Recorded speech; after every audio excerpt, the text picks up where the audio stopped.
Repita comigo assim: um deserto de possibilidades.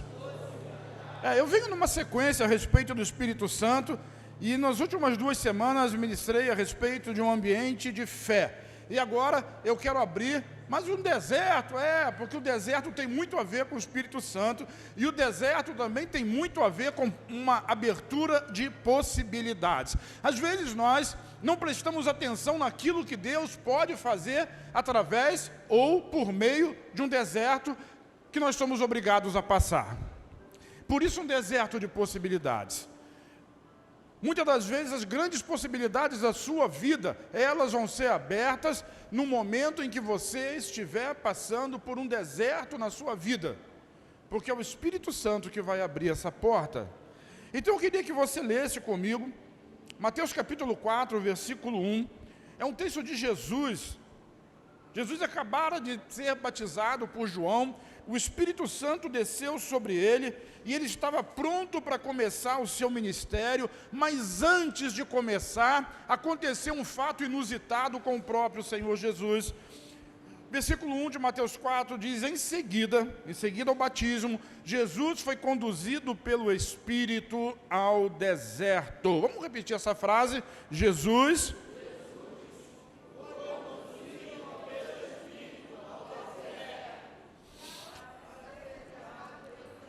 para ser tentado ia ser depois, mas amém, você já me ajudou. Quem foi que conduziu Jesus ao deserto? Foi o Espírito. Muitas das vezes é o Espírito que leva você para o deserto. Pensa comigo, se ele levou Jesus, por que será que em algum momento ele não vai me levar? Talvez a diferença entre você e Jesus é que Jesus foi para o deserto uma vez só. E você já deve ter entrado, saído, e tem gente que nunca conseguiu sair de lá. Mas o deserto ele continua sendo muitas das vezes uma bênção na sua vida, porque se tu não entrar lá, você não vai encontrar aquela porta chamada porta de esperança. Jesus só começou o seu ministério depois de receber o Espírito e de por esse Espírito ser conduzido até o próprio deserto para ter as suas experiências no deserto. Jesus, enquanto foi homem, esteve aqui na terra, ele foi limitado. Ele era Deus, mas deixou de ser, o Verbo se fez carne, e tudo que Jesus fez nessa terra foi através do Espírito Santo. Por isso o Espírito Santo precisava ensinar para ele, assim como precisa ensinar para mim e para você também, que o deserto faz parte da nossa vida. Ele é bom? Não, mas muitas das vezes nós precisamos passar por ele, para aprender alguma coisa de novo. Olha só o que a Bíblia diz ainda, Hebreus, capítulo 5, versículos 8 e 9, embora sendo filho, quem é esse filho aqui? Diz para mim. Qual o nome do filho? Então Jesus, embora sendo filho, ele aprendeu a obedecer. Mas Jesus precisava aprender a obedecer? Bom, está escrito lá. Ele aprendeu a... Como é que alguém aprende a obedecer? Por meio daquilo que sofreu. A obediência vem através do sofrimento. E eu queria trazer para você, em bom português, o que significa a palavra obedecer. Obedecer significa se submeter à vontade de outro. Aqui Jesus precisava obedecer ao Pai. Ele precisava submeter a sua vontade, à vontade do Pai. Então, por isso, ele foi conduzido ao deserto, para que a sua vontade pudesse ser quebrada, para que a sua vontade, o seu desejo pudesse ser quebrado. Mas está falando de Jesus, Aquele Jesus que quando chegou lá no final do seu ministério, ele disse: Pai, se for possível, aparta de mim esse cálice. Contudo, não seja feita a minha, mas a tua. Então até a vontade de Jesus precisou ser quebrada pela obediência. E a obediência você aprende ela quando passa pelo deserto. Esse é o sinal, essa é a verdade. O Espírito conduz ao deserto para que nós possamos ser provados. E quando as coisas não vão bem, muitas das vezes o deserto, diga comigo, o deserto é a forma de disciplina que Deus escolheu para colocar os seus filhos no lugar correto. Deus é Pai. Quem chama Deus de Pai aqui? Amém, todos nós chamamos. E qual é o Pai que não corrige, que não disciplina, que não corrige e disciplina em amor os seus filhos? Se Deus é Pai, Ele também nos corrige, nos disciplina. Hebreus capítulo 12, versículo 6 diz assim: pois o Senhor disciplina a quem Ele ama. Quem é amado de Deus? Se a pessoa que está ao seu lado, vamos de novo, quem é amado de Deus? Se a pessoa que está do seu lado aí levantou a mão, diga para ela assim: pois então, você será disciplinado pelo Pai. Eu ia dizer por Deus, é a mesma coisa. Você será disciplinado pelo Pai. Glória a Deus. Eu ia entrar na questão aqui, paideu, que é a palavra original do grego, de onde vem pediatra, que é o doutor que cuida de crianças. Assim como o pediatra cuida das crianças, assim Deus disciplina os filhos a quem Ele ama. E o texto continua, Ele castiga. Ele faz o quê? Mas Deus não é bom, Deus não é amor. Sim, como eu também sou bom e sou amor, não ao nível de Deus, mas em algum momento eu vou disciplinar os meus filhos, vou ter que castigar eles. De manhã eu estava contando a história do Daniel. Daniel é um cara muito difícil de ser disciplinado, porque ele se acomoda a qualquer situação. Uma vez eu tirei um videogame novinho que eu dei para ele, ele jogou uma vez, e botei ele de castigo porque ele fez alguma coisa errada. Ele esqueceu que tinha videogame, e foi cuidar da vida dele. Então tem pessoas que têm difícil de ser disciplinado. O deserto às vezes é mais longo. O Tiago é só olhar de cara feia, que ele fica e não gosta, se corrige. Estou com inveja de você, tão lindo meu filho, agora fala sério, né? Acho que eu nunca dei uma palmada no Tiago, diz ele que dei, mas não lembro. Não lembro. Disse que quem apanha não esquece, mas quem bate esquece. Agora no Daniel eu lembro de muitas vezes, porque é difícil de disciplinar. Até pouco tempo sentava um no colo do lado direito e o outro no colo do lado esquerdo. Hoje não dá mais, por questões óbvias, né? Não é mais possível que isso aconteça. O pai castiga aquele que recebe como filho. Quem são aqueles que são recebidos como filho? A todos que nele creram, deu-lhes o direito de serem feitos filhos de Deus. Você crê em Deus? Você crê em Jesus? Então entenda, disciplina e castigo da parte de Deus fazem parte também da sua história. E vou lhe dizer mais uma coisa, isso é para o seu bem. Diga, para o meu bem. Ninguém gosta, mas na verdade isso tudo é feito para o seu bem. Sabe? Até Jesus precisou ser aperfeiçoado por meio do sofrimento, e só depois, como diz o texto, ele se tornou uma eterna fonte de salvação. Então o deserto ele funciona. Eu estou falando de fé e do Espírito Santo, tá? O Espírito que te leva ao deserto. O deserto ele funciona para quebrar a obstinação da pessoa, a dura cerviz. Ele funciona para quebrar a vontade forte.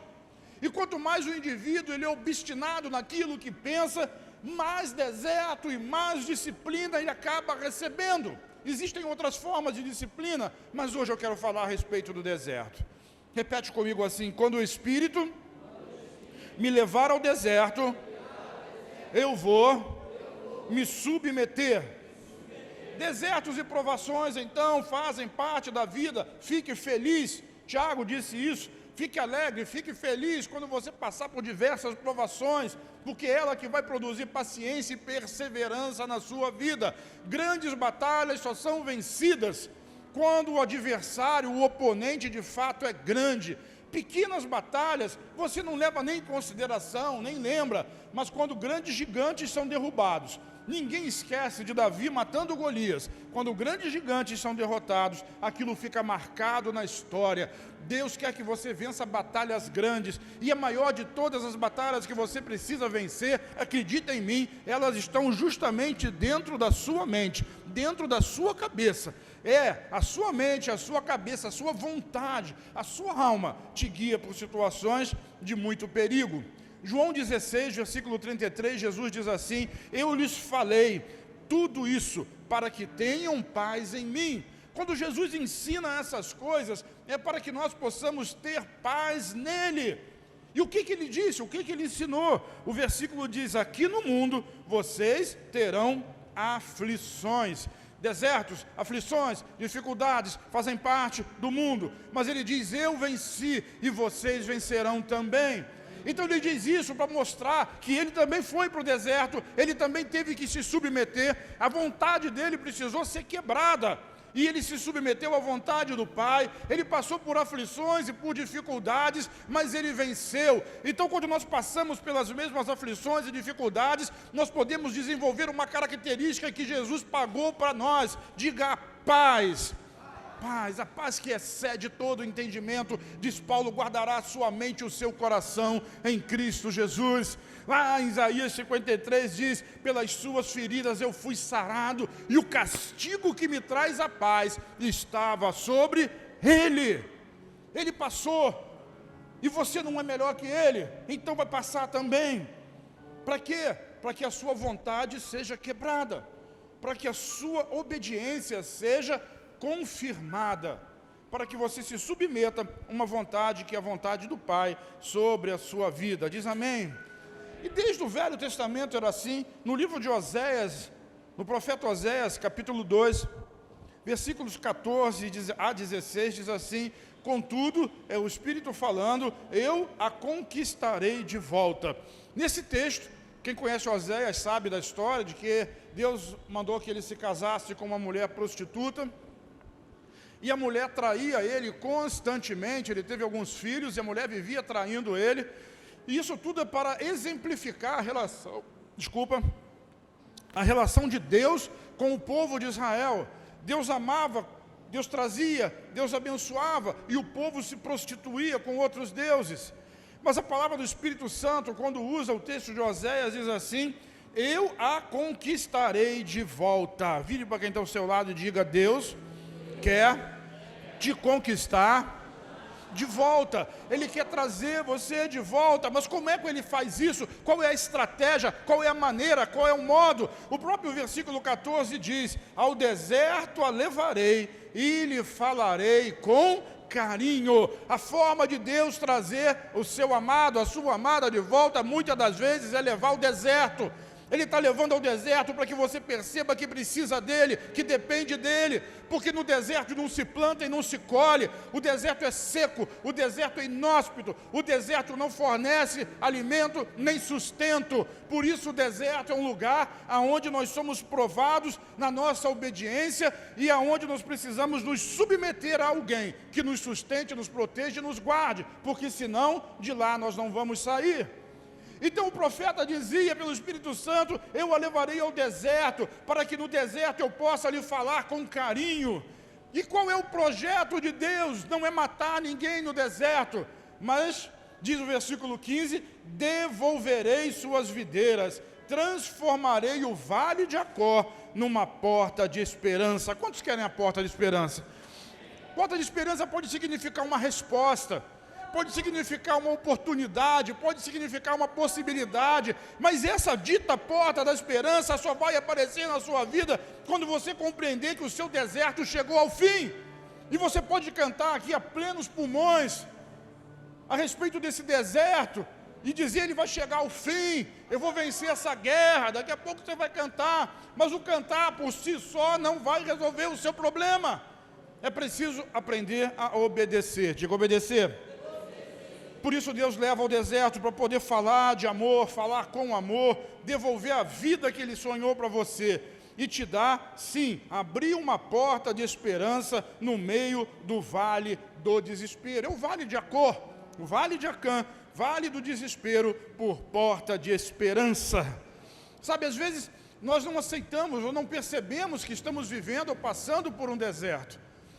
E o que é um deserto na prática? Um deserto é quando as coisas começam a não dar certo para você, sua família começa a ratear, a ter dificuldades, o casamento não se fala a mesma língua, a vida financeira não tem um equilíbrio, então você começa a perceber que as coisas não vão funcionando, você está andando em círculos e não consegue sair, não consegue escapar daquilo que se chama um círculo vicioso. Por mais que você procure um círculo virtuoso, você continua vivendo dentro de um círculo vicioso. E sabe quem te conduziu ao deserto? O Espírito. Quem conduziu ao deserto? Sim, o Espírito. E a vontade obstinada das pessoas fazem elas crerem que elas não merecem estar ali. Mas eu quero dizer para você que o deserto é bom e que você não consegue enganar Deus. De manhã, e assim, na minha juventude, na igreja, eu tinha pessoas que eu olhava e tinha como referência na minha vida. E anos se passaram e eu descobria, por exemplo, que essas pessoas, homens com títulos, pastores, diáconos e coisas do tipo, eles batiam na esposa, espancavam os filhos, eram terríveis dentro de casa. Sabe por que muitas das vezes nós só vemos a aparência? Quando nós olhamos para o irmão e batemos na mão dele assim, bate a mão dele assim, diz assim, Deus te abençoe. Diga se você é uma bênção. Vamos, irmão, se move, é para você acordar. Deus te abençoe, você é uma bênção na vida da igreja, né? A sua família é referência. Só que nós estamos olhando apenas a aparência. Deus, ele vê Me lembro de Samuel. Samuel, quando vai na casa de Jessé, e a missão de Samuel era ungir o rei de Israel, o novo rei de Israel, que reinaria no lugar de Saul. E quando Samuel chega na casa de Jessé, e Jessé expõe para eles os filhos, quando ele coloca os olhos em Eliabe, ele diz, certamente vai ser esse, é forte, é bonito, é inteligente, é capaz, fala bem, é desenvolto, é desenrolado, Deus vai escolher esse. E quando ele chega perto de Eliabe, o profeta Samuel, Deus diz para ele assim, não é esse, eu o rejeitei. Mas, não tem mais. Você olha a aparência, eu estou vendo o coração. Sabe, Deus conhece você. Você pode me enganar. E vai me enganar facilmente, eu acredito em tudo que as pessoas dizem para mim. Não tente a mesma situação com a pastora. Mas eu acredito. E se estiver mentindo? Cada um com os seus problemas, irmão. Eu não vou responder pela sua mentira. O problema é seu. Né? Parece que eu sou bonzinho e acredito em todo mundo, e ela é ruim porque não acredita em ninguém. Ela quer corrigir porque sabe que está mentindo. E eu simplesmente deixo cada um resolver os seus problemas. Se você quer mentir para mim, o problema é seu. O que eu posso fazer? Eu prego a palavra, ensino a verdade. Se você quer continuar no caminho da mentira, de fato, para mim, o problema é seu. Mas eu quero lhe dizer uma coisa que é muito importante. O Espírito não se engana. Vamos repetir? Por isso no Salmo 139, vamos no Salmo 139, versículo 1 diz assim, eu não quero ler, eu quero que vocês leiam para mim, vamos lá?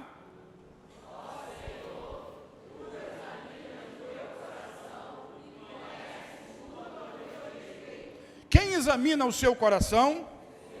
E o que ele conhece a seu respeito? O quê? Tudo é tudo mesmo? Então eu não preciso conhecer, ele conhece. Se você mente para mim, para ele você não vai conseguir. Porque ele conhece. Parece que é uma coisa horrível, né? Eu não posso fazer nada que Deus sabe. Se você for para o prostíbulo, ele vai com você. Lembra do Salmo 23? Davi disse, porque tu estás comigo. Porque tu estás em que lugar? Todos os lugares. Se você vai para o prostíbulo, ele vai com você. Se você vai para a boca de fumo, ele vai com você. Se você vai para o baile, ele vai com você. Se você vai lá para o pistão, ele vai com você também. Se você trai o seu marido, ele também vai estar lá com você. Não tem jeito. Por quê? Ele diz, tu examinas o meu coração e conheces até aquilo que você mantém sobre a senha mais forte no seu celular. Ele sabe. E às vezes a gente não quer entender porque parece que o deserto não tem fim. O deserto não tem fim porque ele conhece tudo a seu respeito. Você ainda não se submeteu a ele. Você ainda não resolveu obedecê-lo de todo o coração. Então o deserto continua. E tem crente que vai nascer e vai morrer sem nunca ter saído do deserto. O pior é quando ele acha que não está nele, mas está. O deserto é ruim? Não. Porque é no deserto que ele vai falar de amor. Mas você precisa querer ouvir. Sabe, as pessoas muito obstinadas, elas não ouvem ninguém, só ouvem a si próprio. A alma grita, berra, esperneia. Para as pessoas é um teatro, mas dentro do coração é aquele coração revoltado, derrotado. Mamãe dizia espivitado. Nem sei o que significa literalmente, mas deve ser um negócio bem... Oi? Tirar a cinza do braseiro. Pastor Isaías é cultura. De 1900 e... Uau!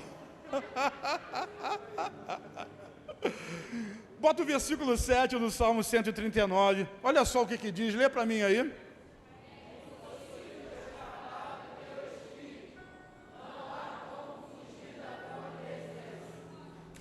Bota a mão no ombro dessa pessoa que está do seu lado e diz para ela assim, vamos ler junto, olha lá, ó. É?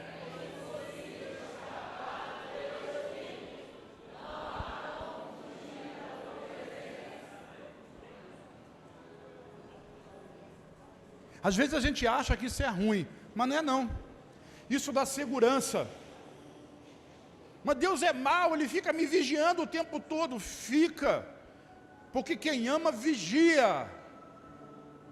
Quem ama quer a presença. Quem ama quer desfrutar da companhia. E o Espírito que habita em você, já ensinei, ele sente ciúmes. Até Daiane sente ciúmes. Daiane está com ciúme do pastor.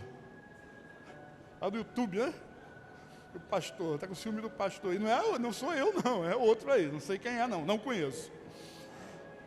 Vira para quem está ao seu lado e diga assim, o Espírito que habita em você sente ciúmes. Sente ciúmes. Por isso o deserto. Porque no deserto ele quer falar de amor ao seu coração. Vamos voltar a Oséias capítulo 2. O final do versículo diz assim, este é o sonho de Deus, ela se entregará a mim como fez há muito tempo, quando era jovem, quando eu a libertei da escravidão no Egito. Nesse dia, diz o Senhor, você me chamará de meu marido e não mais de meu Senhor. É muito triste quando a gente chega na igreja, chega no culto, e as pessoas dizem, Senhor, tem misericórdia de mim, Senhor, me ajuda na minha aprovação, Senhor, perdoa toda a multidão dos meus pecados. Tinha um irmão que gostava de orar assim, perdoa a multidão dos meus pecados. Esse era o principal que batia na mulher. Olha, ele tinha muita razão para orar, perdoa a multidão dos meus pecados. Deus já perdoou a multidão dos seus pecados, irmão. O que você precisa é de uma atitude, de falar a Ele, de ouvir o que Ele está dizendo e submeter a sua vida à vontade dEle. Paulo ensina isso, ele diz, eu esmurro a minha carne, para que a minha vontade não prevaleça, mas a vontade de Deus. Por isso, eu posso todas as coisas naquele que me fortalece. Eu me fortaleço no Senhor e na força do seu poder, não é na sua mente, não é na sua carne, a sua carne precisa ser crucificada, a carne não presta para nada, sem o Espírito você não consegue, nós falamos isso a semana passada, o Espírito é que dá a vida, a mente natural não serve para nada. Deus quer mudar essa história, Ele quer colocar diante de você uma porta de esperança no meio do vale do desespero. Ele quer que você se relacione com Ele e o chame de meu marido, de meu amor, e nunca mais se refira a Ele como meu Senhor. Diz amém? Amém. Deserto faz parte. Mas às vezes a nossa fé também é provada quando nós precisamos dar testemunho. Eu estou falando de aflições, de problemas e de crises. Muita gente precisa dar testemunho de fé. E no testemunho de fé, a fé sempre vai ser provada. Tem um pastor nosso da Vinha, que está lá no Paquistão, e no primeiro semestre desse ano, os paquistaneses invadiram a igreja e bateram muito nele, muito na cabeça dele, com um porrete, e ele desenvolveu um coágulo no cérebro. E teve muita dificuldade, eu fiz uma oferta pessoal, plantei uma semente na vida daquele homem para que ele pudesse ter o melhor tratamento possível lá no país onde ele estava. E ninguém conseguia entender por quê, porque a religião faz isso. Mas por que ele foi exposto dessa maneira? Agora eu respondo para você. No relatório do final do ano, a igreja daquele homem cresceu, daquele pastor, cresceu 2 vezes mais. 2 vezes mais. Porque Deus expôs a fé dele. Ele não titubeou, ele não fugiu, ele não meteu o pé do Paquistão, ele continuou pregando a palavra. porque o amor de Deus estava no coração. Sabe o que significa perdoar os seus inimigos e orar por aqueles que vos perseguem? A gente fala, mas esse cara viveu. E o que aconteceu? Frutificou. Quando morre a vontade, talvez a vontade do coração dele fosse pegar um pedaço de pau e bater na cabeça daqueles caras. Mas ele aprendeu que no deserto, no dia da provação, ele precisava submeter ou obedecer. Quem está me entendendo diz amém.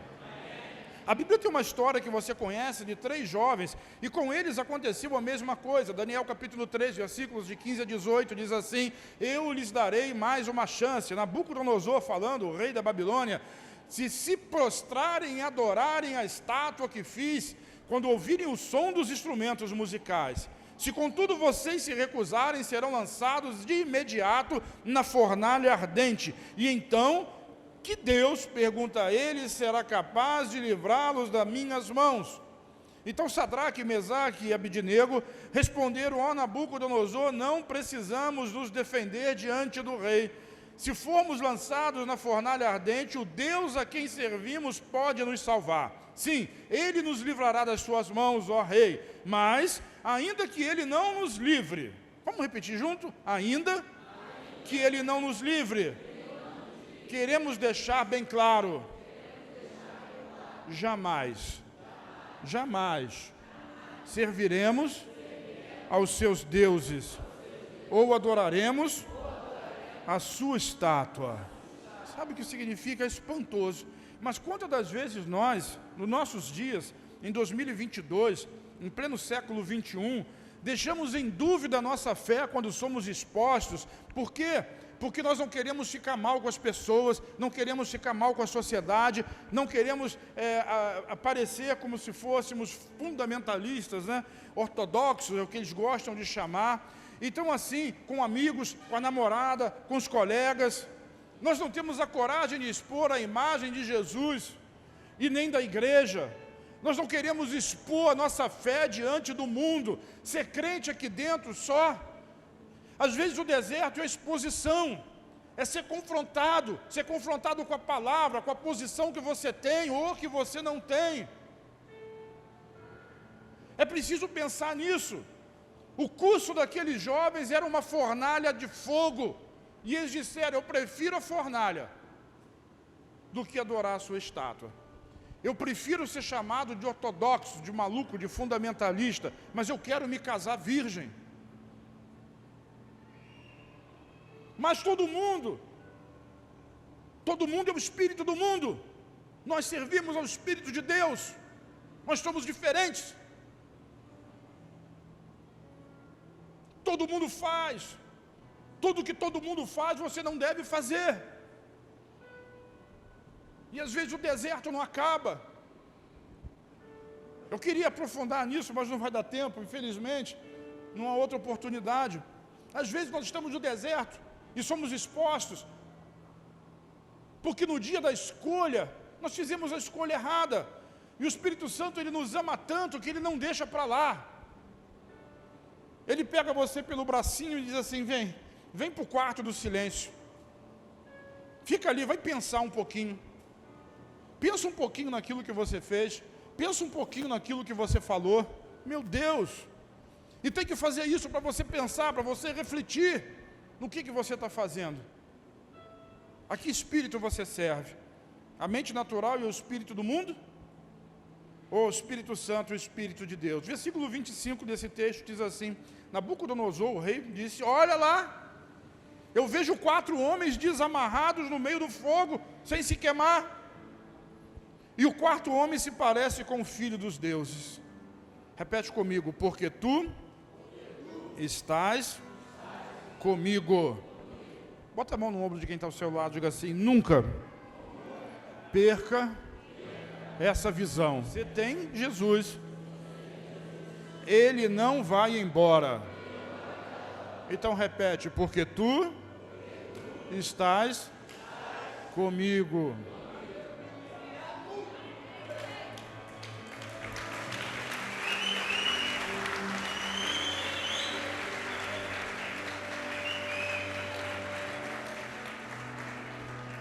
Maior, diga maior, é aquele que está em mim do que aquele que está no mundo.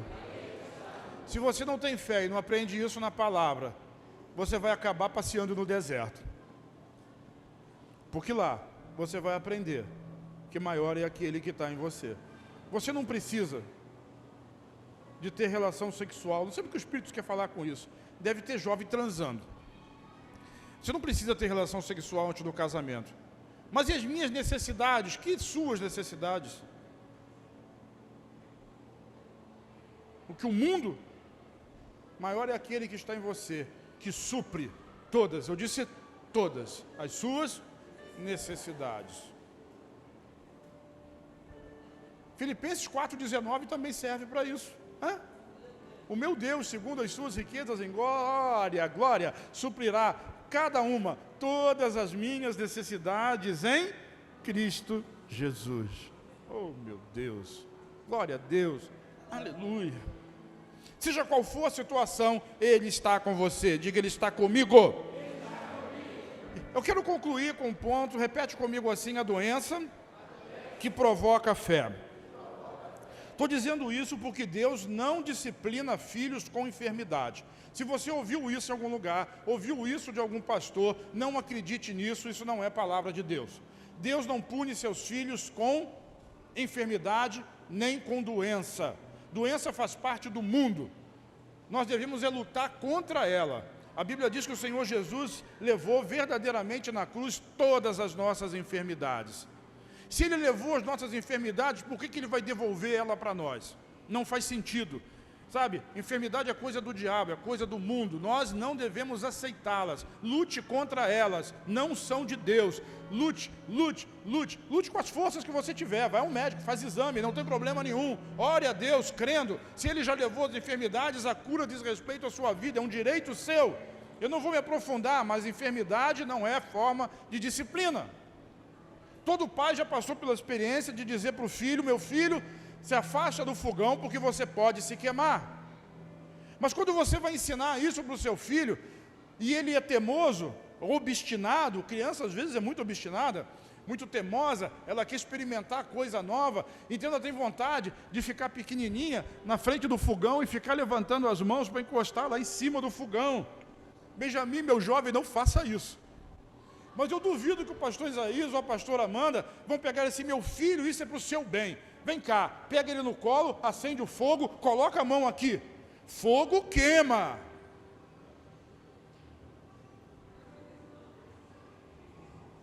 Eu aprendi isso do jeito ruim. Minha mãe ficava me empurrando e eu querendo mexer no fogão. Até um dia que ela tirou a panela de arroz quente, eu nunca esqueci disso. E eu peguei esse dedinho aqui, que era um dedinho, agora é um dedo, né?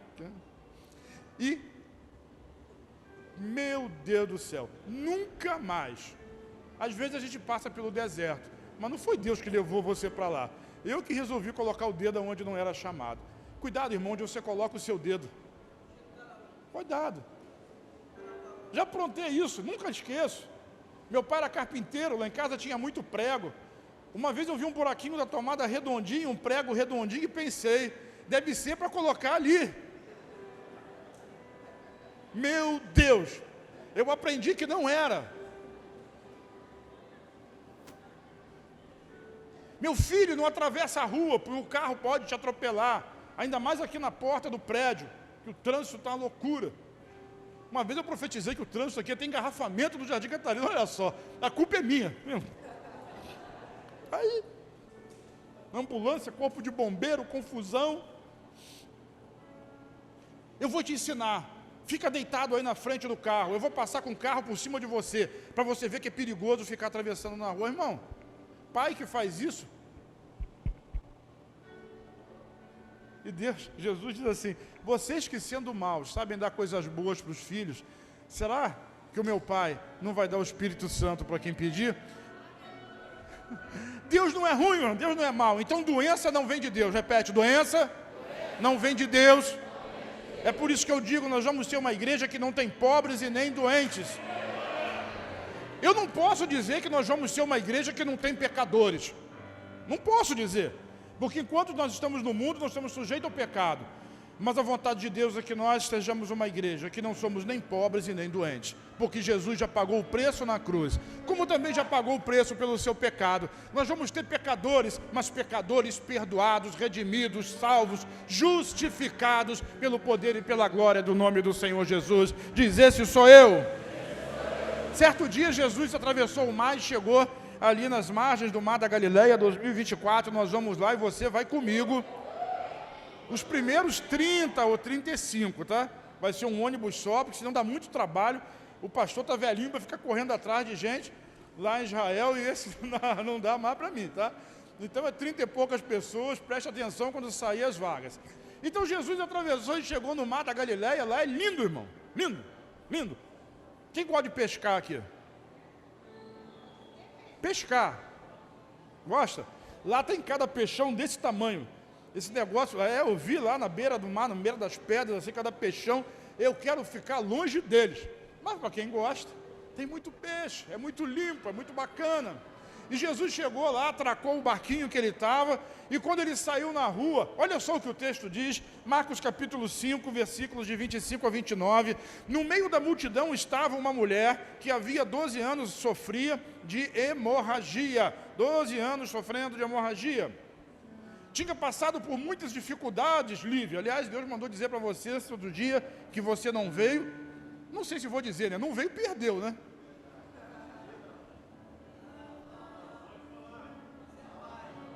Um monte de fofoqueiro aí quer saber o que é.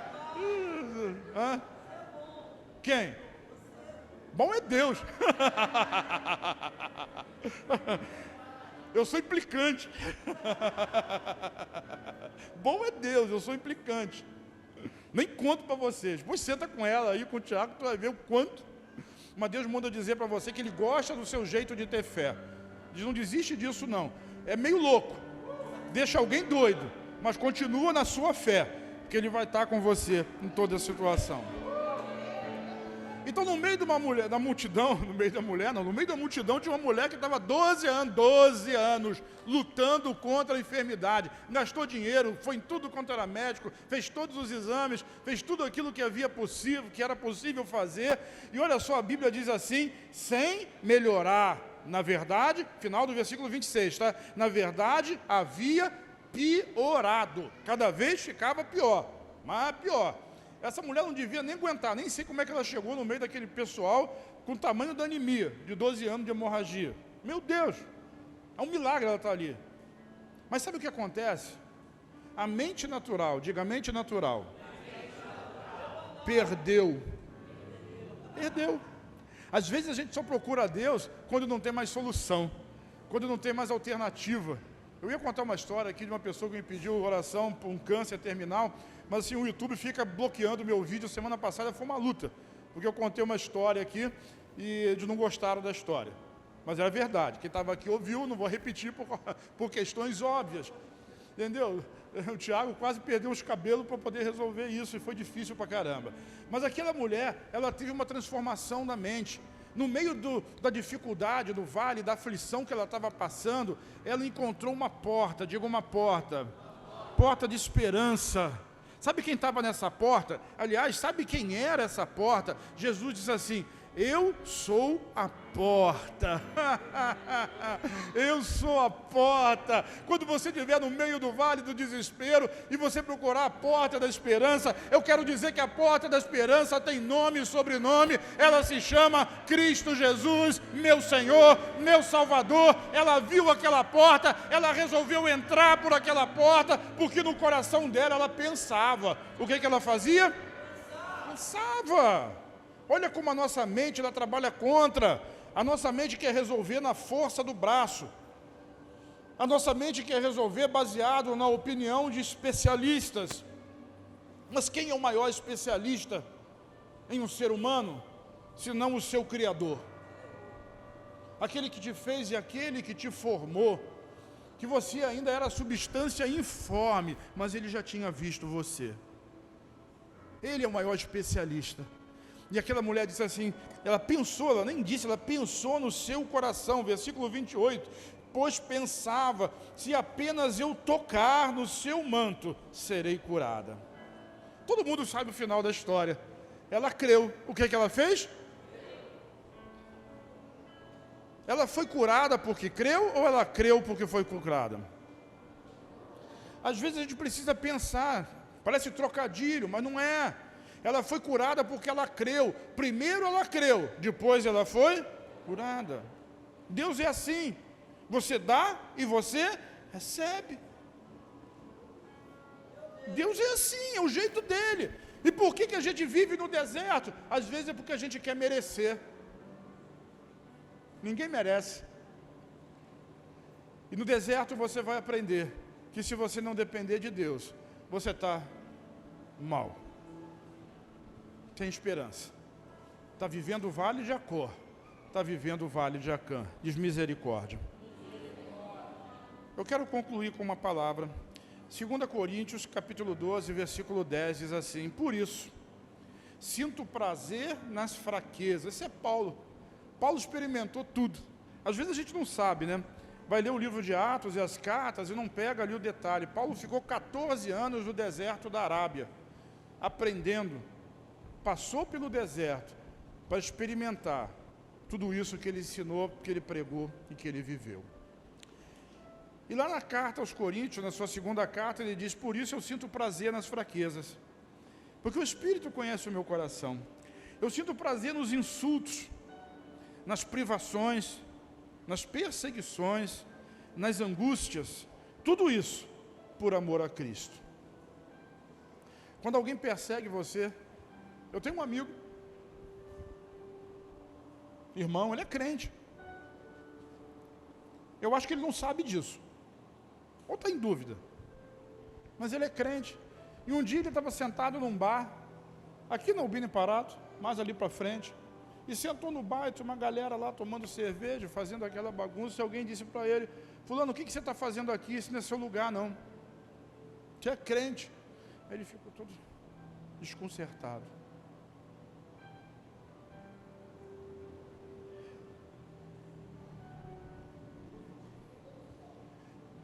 Deus conhece você, irmão. Ele sabe de você. E quando nós sofremos por amor a Cristo, nós devemos nos alegrar nas fraquezas, nas dificuldades, nas tribulações, nos insultos, nas perseguições. Olha que ele não fala aqui em doença. Fala: eu me alegro nas enfermidades. Não. Porque enfermidade não é disciplina de Deus. Mas ele se alegra nos insultos, nas fraquezas, nas privações. Que é fraqueza?